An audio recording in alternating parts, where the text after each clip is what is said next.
નમસ્તે મિત્રો, આજે આપણે ગણેશ ચોથની વ્રત કથા કરીશું। ભાદરવા સુદ ચોથને ગણેશ ચોથ કહેવામાં આવે છે। આ વ્રત કરનારે ઘરમાં ગણપતિ દેવની સ્થાપના કરવી, રોજ ગણપતિનું પૂજન કરવું, ગણપતિની પવિત્ર કથા કરવી, મીઠાવાળી ચીજ ખાવી નહીં, ભોજન કરતી વખતે બોલવું નહીં અને રાત્રે ચંદ્ર દર્શન કરવું। બ્રહ્માજી એમને એક વખત ખબર પડી કે ગણપતિ એ તો રીતિ સિદ્ધિના દેવ છે, એટલે એમની પાસે વરદાન લેવા માટે તેઓ ગણપતિ દાદા પાસે જઈને કહેવા લાગ્યા, હે ગણપતિ દેવ, આ સૃષ્ટિનું સર્જન કરતી વખતે ક્યારેક ક્યારેક વિઘ્ન આવે છે અને મારી મતિ મૂંઝાઈ જાય છે, એટલે મને એવું વરદાન આપો કે મારા કામમાં કાંઈ વિઘ્ન ન આવે। ગણપતિ કહે, જાઓ, તમને વરદાન છે કે તમારા કામમાં કોઈ વિઘ્ન આવશે નહીં અને તમે તેનો સામનો ખુશી ખુશી કરી શકશો।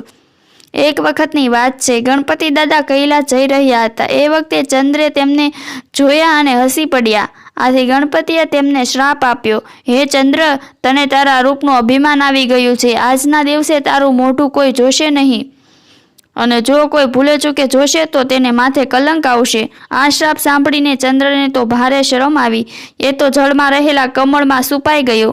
દેવોને ખબર પડી કે ગણપતિએ ચંદ્રને શ્રાપ આપ્યો છે અને તેથી તે શરમાઈને ક્યાંક છુપાઈ ગયો છે, એટલે તેઓ બ્રહ્માજી પાસે ગયા અને કહેવા લાગ્યા, બ્રહ્માજી, ચંદ્રને તો ગણપતિએ શ્રાપ આપ્યો છે, એને લીધે એ પીડાઈ રહ્યો છે, એનું નિવારણ બતાવો।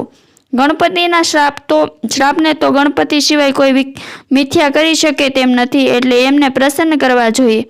પણ એમને કઈ રીતે પ્રસન્ન કરવા? એમને પ્રસન્ન કરવા માટે ગણપતિ ચોથનું વ્રત કરવું જોઈએ। આ વ્રત ભાદરવા સુદ એકમથી ભાદરવા સુદ ચોથ સુધી કરવાનું। ગણપતિની કોઈ પણ ધાતુની મૂર્તિ બનાવીને ગણપતિની સ્થાપના કરી તેમની પૂજા કરવાની, નૈવેદ્યમાં લાડુ કરીને એમને ધરવાના। ચોથને દિવસે સાંજના સમયે ગણપતિની મૂર્તિ વાસ્તે ગાસ્તે નદીએ લઈ જઈને જળમાં પધરાવવાની। આ દિવસે બ્રાહ્મણો જમાડવા અને દાન કરવું, આમ કરવાથી ગણપતિ પ્રસન્ન થશે।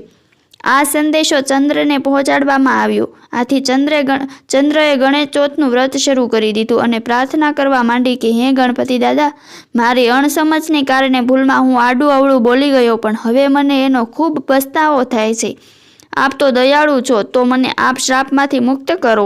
ગણપતિએ ચંદ્રની આ પ્રાર્થના સાંભળી પછી કહે, હે ચંદ્ર, આખરે તને તારી ભૂલ સમજાય એ માટે હું રાજી થયો છું। તને મારા શ્રાપમાંથી સંપૂર્ણ મુક્ત તો નહીં મળે, પણ શ્રાપ જરા હળવો બનાવું છું। ભલે ગણપતિ દાદા। એટલે ભાદરવા સુદ બીજને દિવસે જે ચંદ્રના દર્શન કરશે એને માથે કોઈ જાતનું સંકટ નહીં આવે, પણ બીજના ચંદ્રના દર્શન કર્યા વગર ચોથના ચંદ્રના દર્શન કરશે તેને કલંક લાગશે। છતાં પણ ગણેશ ચોથનું વ્રત જે કોઈ શ્રદ્ધાપૂર્વક કરશે તેની ઉપર મારી કૃપા રહેશે।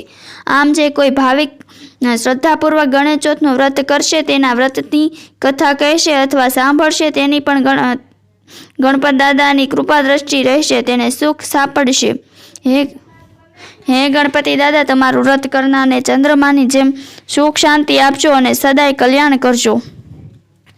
આવી જ ભક્તિમય કથા વાર્તાઓ સાંભળવા માટે મારી ચેનલને લાઇક કરો, શેર કરો અને સબસ્ક્રાઈબ કરો। બાજુમાં આપેલું ઘંટડીનું નિશાન છે તેને ટચ કરો, જેથી તમને બધી વાર્તાની નોટિફિકેશન સૌથી પહેલાં મળી શકે।